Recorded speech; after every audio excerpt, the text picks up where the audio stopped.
Houston where I had to accept that role. And I was just getting into accepting that role. It was very hard. I got to say, it was very hard to accept that role. Coming from New York, where you're averaging 22, 23 points, all-star, you go into another team, you go to OKC, you got to take a step back, and then you take the ultimate step back to come off the bench. Like, that's major. You got to get playoff in your vocabulary. So that was a it was a whirlwind for me over the year and a half. But I got to a point in Houston where I can accept that. I'm gonna do that. With I had some help with some people over there, like get me through it, coaches and things like that. But I had to come to a point and say, you know what, no, accept it. This is what it is for now. This is the norm. Accept the new norm for right now. So with that being said, is it fair to say that you feel like you've gotten a bad rap? 1,000%. When StephenA gonna say something about that? Him saying he ain't need to be in the Hall of Fame. That's what I want to hear. Unless I missed it. I think there's there's whispers around the NBA. I think people talk. If you ask the people that are in charge, I don't think if I sat with you one-on-one and you a person up in got 2003 NCAA championship, Final Four MVP, them Olympic gold medal. So he got other accomplishments in basketball too gonna matter with that Hall of Fame. You can never say I wasn't a good locker room guy. Never could say I wasn't a good teammate.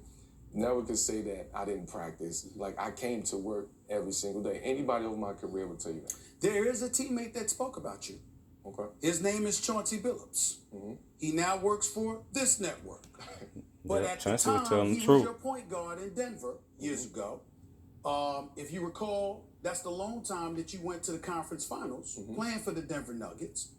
And Chauncey Billups, in speaking on Sirius XM radio, said, and I don't have the direct quote in front of me, but I'll paraphrase because he was complimentary of your work ethic, the fact that you practiced all the time. All of those things were true. He said, however, acknowledging the one thing he didn't tell you is that he felt that scoring 30 meant too much to you. If Carmelo Anthony scored 36 points and we lost, he was in the locker room picking cats up. If he scored under 30, but we won, he wasn't in a good mood. Right. I spoke to Chauncey Billups this morning, just so you know, and I know you well enough to know you looking for him, okay? But he wanted to make sure to emphasize he meant no harm by it. He was talking about a 23, 24-year-old player at the time. He meant no harm. I want your reaction to what he said. His career showed that. You just hit it on the nose. I had a different mentality, Steve, coming out from high school to college, NBA. Hey, that mentality didn't work in the NBA, boy. Kill to be killed. Like, I had to go eat. Even as a killer, you still got to have some team shit. And whatever I had to do for us to be able to win or put ourselves in a situation to win, I was willing to do that. I was doing that. So to his comments, if I didn't, it wasn't 30, it was 40, it was 50. If I didn't score those points, I felt like I didn't do my job, because that was my mentality. It was to go all out at that point in time. I was just going, like I was just playing. And then when he came, he slowed me down a little. He was my vet. He slowed me down a little bit. I don't take his comments any type of way. Right. I take them as a learning tool, and I think a lot of people out there, up and coming athletes, should take that as a learning tool too. My only issue was the timing of his comments. Explain that. Because of everything that's surrounded me and in these talks and these conversations and this narrative around Melo, I don't think that was the right time for him to say, oh, he likes scoring 30 in the loss, but he don't like scoring 20 in the win. Like, I just think that narrative, that conversation was a bad time. Do you think it's kept you out of getting an NBA job this summer? Honestly, the way I feel right now, I think anything that's being said is keeping me out. That's why I wanted to come and speak my own truth and speak my own piece. One of the things I have to confess, I have to be held accountable and be put on Front Street about this, because I've said this about you on several occasions. Let's go then, StephenA. All that shit you be talking. I argue that the biggest mistake you made was the 5-year, $80 million deal you signed with the Denver Nuggets in 2006. At the time, I had a television show. You came on a television show, quite frankly, and you were like, hey, I can't walk away from that kind of money. I was, I was raised in Baltimore. I can't walk away from that kind of money. Right. But it was a 5-year deal with no out. Whereas you could have positioned yourself to make sure you had an out in 2010 because it was never supposed to be Chris Bosh. Right. It was supposed to be you, Wade, and LeBron. I've been saying that for years. Correct. And I think that's where you missed the opportunity. To that you say what? Immaturity, right? Growth from that situation. From a business standpoint, not understanding where the game was going at that particular time. And still having this street mentality of I'm not leaving no money on the table, right? I didn't truly understand there was gonna be a lockout and what the lockout meant at that point in time, right? I love Denver. I wanted to be in Denver.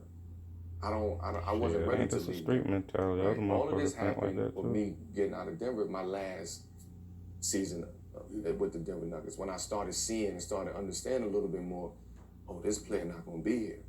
Oh, he's leaving. Oh, they're not gonna pick his contract up. These are things that I'm getting behind the scenes. So now it's like, oh, I gotta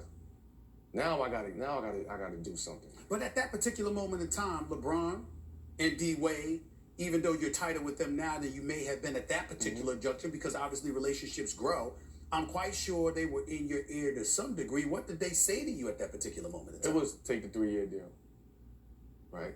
It was take the 3-year deal. Let's see what happens. At that point in time, like I said, I was so naive to any of that. I didn't know the business of basketball back then. I didn't know what it meant to take a 3-year deal as opposed to a 5-year deal. I'm looking at, I'm not leaving 2 years worth of this money on the table.